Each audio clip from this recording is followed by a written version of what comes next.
கிருஷ்ணகிரி மாவட்டத்தில் உள்ள ஒரு டாடா நிறுவனத்தை சேர்ந்த ஒரு தொழிற்சாலையில் ஆயிரக்கணக்கான பெண்கள் போராட்டத்தில் ஈடுபட்டிருக்காங்க. அதுல தமிழ்நாடு மட்டும் கிடையாது, ஆந்திரா, கர்நாடகா, ஒடிசா, இந்த மாதிரி இந்தியாவில் உள்ள பல்வேறு மாநிலத்தில் உள்ள பெண்கள் இப்ப போராடிக்கிட்டு இருக்காங்க. எதனால அப்படின்னு பார்த்தோம்னா, அங்க வேலை பார்க்கிற பெண் ஊழியர்கள் தங்குறதுக்கு பக்கத்துல விடியல் ரெசிடென்சின்னு ஒரு பெரிய ஹாஸ்டல் இருக்கு. அந்த ஹாஸ்டல்ல உள்ள ஒரு அறையில பாத்தீங்கன்னா பாத்ரூம்ல ஒரு ரகசிய கேமரா ஒன்று பொருத்தப்பட்டிருந்திருக்கு. அது நாகமங்கலம் பக்கத்துல உள்ள இந்த ஒரு ரெசிடென்சில 16 மாடிகள் உள்ள 8 கட்டிடங்கள் இருக்கு. அங்க உள்ள ஒவ்வொரு ரூம்லயும் 4 பெண்கள் தங்கிட்டு இருந்தாங்க. அதுல உள்ள ஒரு அறையில உள்ள பாத்ரூம்ல தான் கேமரா ஃபிட் பண்ணப்பட்டிருந்திருக்கு. அது கடந்த ஞாயிற்றுக்கிழமை பாத்தீங்கன்னா ஒரு ரூம்ல அனாமிகா அப்படின்ற ஒரு லேடி மகாராஷ்டிராவை சேர்ந்தவங்க தங்கி இருக்காங்க.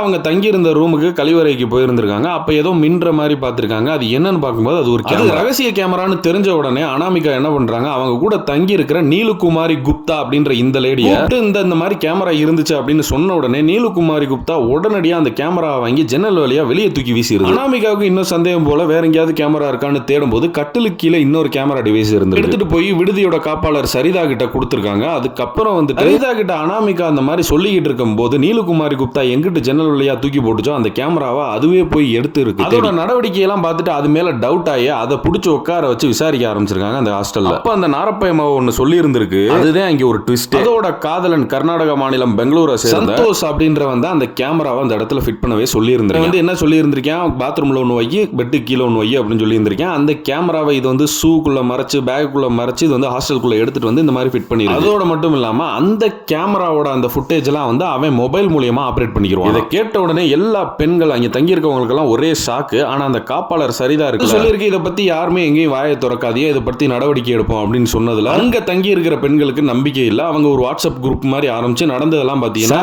பண்ணி இது மாதிரி எத்தனை ரூம்ல எங்கெங்க இருக்குன்னு தெரியல, இனிமே இங்க தங்கி இருக்கிறது டேஞ்சர் அப்படின்ற மாதிரி அந்த 2000க்கும் மேற்பட்ட ஊழியர்கள் போராட்டத்தில் ஈடுபடுறாங்க. உடனடியா நடவடிக்கை எடுக்க சொல்லி அதன் அடிப்படையில் தான் 100க்கும் மேற்பட்ட போலீஸ் அங்க வராங்க. பெண்களோட கோரிக்கை என்னவா இருந்துச்சு அப்படின்னு பார்த்தோம்னா, அந்த கேமரா வச்ச அவங்க மேல வந்து நடவடிக்கை எடுக்கணும். அந்த சரிதா வந்து இந்த ஒரு விஷயத்தை வந்து வெளியில சொல்ல வேணாம்னு சொன்னதுக்கு அவங்களையும் நடவடிக்கை எடுக்கணும் அப்படின்ற கோரிக்கையை அந்த எஸ்பி வந்து உடனடியா நடவடிக்கை எடுக்கிறோம் சொன்னதுக்கு அப்புறம் அந்த போராட்டம் கலைஞ்சு போகுது. அந்த கேமரா ஃபிட் பண்ணுச்சுல அந்த நீலுகுமாரி குப்தா அப்படின்ற ஒரு புறம்போக்கு அந்த ஒடிசாவை சேர்ந்த அந்த பொம்பளையை அரெஸ்ட் பண்ணது மட்டும் இல்லாம இப்ப வந்து பெங்களூரை தேடி போலீஸ் போயிருக்காங்க. அந்த சந்தோஷ்ன்ற அவளோட காதலனை அரெஸ்ட் பண்றது. அப்புறம் சென்னையில இருந்து ஒரு குழு வந்து அங்க உள்ள எல்லா ஹாஸ்டல் ரூம்ஸ்ல உள்ள கேமராஸ் எதுவும் ஃபிட் பண்ணப்பட்டிருக்கா அப்படின்றத செக் பண்றதுக்கு வந்திருக்காங்க. அது மட்டும் இல்லாம இந்த பொம்பளை எதுக்கு கேமரா வச்சுச்சு, அவன் எதுக்கு வைக்க சொன்னேன் அப்படின்ற விசாரணையும் போயிட்டு இருக்கு.